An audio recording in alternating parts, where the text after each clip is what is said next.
জুলাই অভ্যুত্থানে প্রবল প্রতিরোধ গড়ে তুলেছিলেন মাদ্রাসা শিক্ষার্থীরা। গুলির সামনে বুক পেতে শহীদ হয়েছিলেন তাদের অনেকেই, বিশেষ করে রাজধানীর যাত্রাবাড়ি এলাকার সড়ক মাদ্রাসা শিক্ষার্থীদের রক্তে লাল হয়েছিল। সেই আত্মত্যাগকে স্মরণে সোমবার রাষ্ট্রীয়ভাবে পালন হবে মাদ্রাসা রেজিস্ট্যান্স ডে।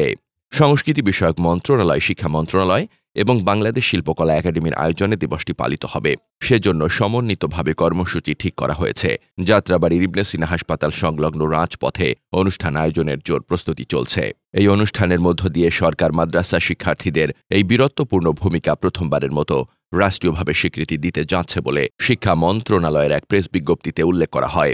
অনুষ্ঠানে রাষ্ট্র অতিথি হিসেবে উপস্থিত থাকবেন সরকারের শিক্ষা উপদেষ্টা ড সিআর আবরার। তিনি ছাড়াও আরও কয়েকজন উপদেষ্টা, সচিব এবং শিল্প, সাহিত্য ও শিক্ষা অঙ্গনের বিশিষ্টজনদের উপস্থিত থাকার কথা রয়েছে। এদিন বিকাল ৩টায় আনুষ্ঠানিকভাবে মাদ্রাসা রেজিস্ট্যান্স ডে এর কর্মসূচি শুরু হবে, চলবে রাত ১১টা পর্যন্ত।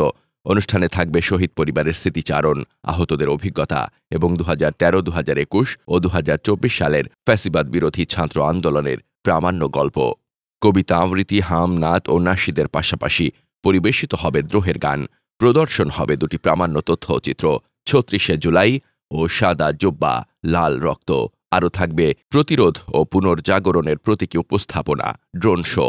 আর ক্ষণে ক্ষণে জুলাইয়ের সেই সব জ্বালাময়ী স্লোগানে প্রকম্পিত হবে যাত্রাবাড়ির রাজপথ। Desk report, বার্তাবাজার।